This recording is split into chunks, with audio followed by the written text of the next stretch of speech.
been going so well for Newstrom at the plate the last handful of games? I think, to be honest with you, just the usual. A lot of self-belief, extreme amount of athleticism. He's a good runner. He's strong, and he can play anywhere. So just describing athleticism. And then I think relishing in the fact he's getting to be out there, and that's, the pitchers, I think, hopefully understand that too. Is kind of how this thing goes, is in cycles a little bit. You get your opportunity, you take advantage of it. You're not getting your opportunities, you make sure you're prepared, and you wait your task, and when you get it, you attack it. He's kind of gotten a little bit of action sprinkled in there at the beginning, and now he's getting a lot of it. And I think he's enjoying the fact he's playing too, which is what you got to do. Because I would say the flip side of it is you start stressing out like you got to, it's mandatory, you got to perform or put up numbers or anything like that. Yeah, I think that's a conversation to be had where it'd be nice to get him into some situations where he's got guys on and he's got some pressure on him. But it was just good to double up the pitch count, double up the amount of innings. I think he even went down again.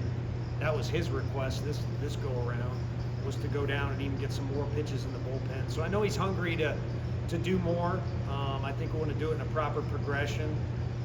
So what the next step is, I'm not sure. But for me, I'd like to involve some guys, on base, whether it's against our hitters or another team. And then the ultimate question that you want to ask is SEC play. I don't think it's too far away. But again, I think we want to keep making steps up rather than, climb to the top of the ladder right away. Would that involve maybe, coming out of the bullpen, his next appearance, or probably the same? Yeah, I think that's possible. I don't know. I'm not. 3 outs is 3 outs, especially in league play. So, Stom was kind of an opener for us. We haven't done a whole lot of that stuff. So, not opposed to giving a guy a start, even though he can only give you 2 or 3 innings. But Teagan's been good for us. The other guys have been really good for us. We've got other options. So, we'll have to have a conversation. And to me, he's a guy that's a leader who, like Ensley, we're willing to give those guys tasks and also willing to accept feedback. So AJ, more than anybody, it's kind of a 2-part conversation, our piece and his piece. And we'll come together and see what probably what the next step is, but what are the next 2 or 3 steps too. Coach Grimmer and Newstrom are combined 5 for 7 with a couple of walks as well. These 2 are freshmen. They're cornerstone pieces moving forward. How important is it for you to see those guys succeed as they did tonight? Yeah, it is important, but I think what's most important is to get them out there and get repetitions. And, to try and spread the wealth enough to where guys are staying, building reps where they get experience and they can build confidence from the successes is important too. But to also keep everybody in a rhythm where you don't go too long without a rep. And, it is college baseball, it's not pro baseball, but getting some guys a breather every now and then is effective too. Sometimes mentally, sometimes physically. Ensley, just to beat you to the punch. I don't think anyone was. Well, maybe you were going to ask. He fouled that deal off his leg. Just physically, didn't know if he needed to get treatment or anything, so we took him out of the game. But he's fine. But anyway, balance is key as far as getting guys out there on the field, and it does help when they have success. You mentioned wanting to flush it after the A&M series. Did you see the team be able to do that in the couple days of practice leading to today? I think Sunday, was a day for everybody just to get away a little bit and probably feel a little bit of frustration. It is easier to go back out there and play the next day and just sit on it. You don't want to stew, but everybody handles it differently. And I think for everybody to get a Sunday and do their own thing I don't think we get Easter Sunday this year. So hopefully everyone made the best of it because it's a rare commodity, I'd say. And then Monday was right back to business. And today was good. Just, needed that first run to break through to where everybody could relax a little bit.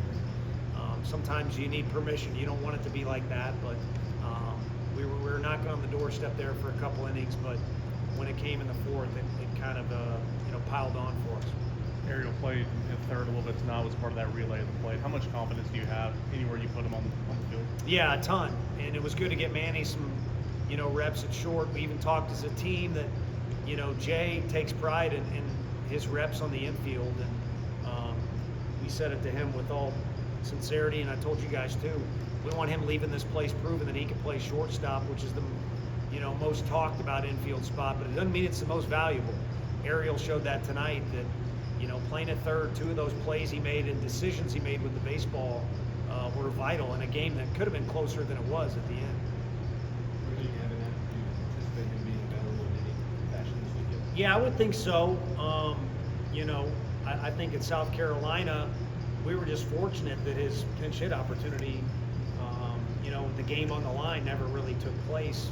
And then he had a little bit of soreness creep in again. So against A&M, it would have been nice to have him.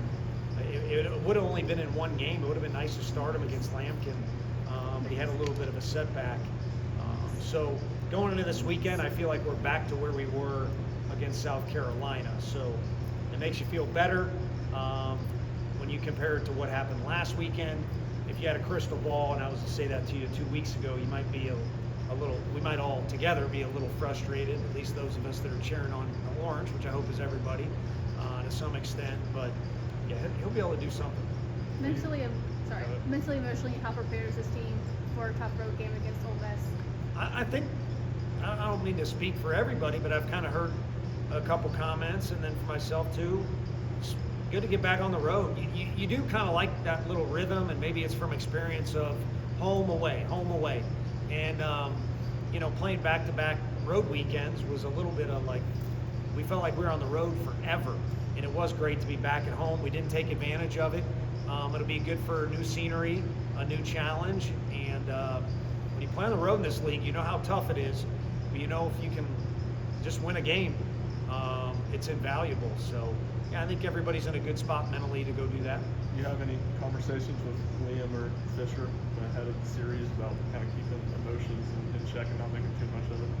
No, I mean, it's funny you ask it that way, because you don't have a prayer at talking to Liam about controlling his emotions. That's a waste of time. And then speaking of,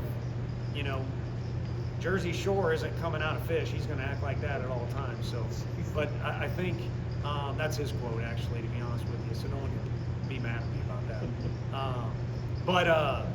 No, in all sincerity, John asked the same question. I said in January, I don't even remember why, but it came up in an organic conversation that the team was having. But that's where I'll leave it. We don't, maybe it'd be different if last weekend worked out differently, but based off the fact we got throttled on Saturday, we ain't got time for anything else, for any extra riffraff, or I'm sure they'll, when the thing's over, there's maybe friendships or old roommates, or, I'm all for that. But with our preparation tomorrow, and then Thursday in Oxford, our practice, and then the first game, we ain't got time for anything other than to be a little bit more resilient, have a little more grit, and definitely have a little more determination, because of last weekend was a losing weekend. We need to find a way to make this a winning weekend. Everything good with Liam's hand? Good. Yeah, good. Again, that was not quite in the Ensley category, but being at 95 pitches, kind of similar. So a little bit of precautionary, and it's nice. You got Woody and those folks to hand them off to. What stands out about this? They're good, and I'm not on their Twitter board, so I don't go up and down with what I think of that program. It was built, not out of. I've already said a couple dumb things, but not built from scratch. But he built that thing up from something small into something massive, and obviously they're also recent, winners of a national championship, and this year they certainly deserve the ranking that they have, because with the timing of our schedule, I've seen kind of what they do a little bit. It's a really balanced team. Their Friday guy has a great track record going so far. I assume he'll start game 1 again for them. So it starts from the top, and of course their fans show out and make it a fun time in their park. So there's a lot of reasons why they have success in that ballpark, and there's a lot of reasons why the program has had success. But yeah, that team is back to a standard look of strong pitching and a well-balanced offense.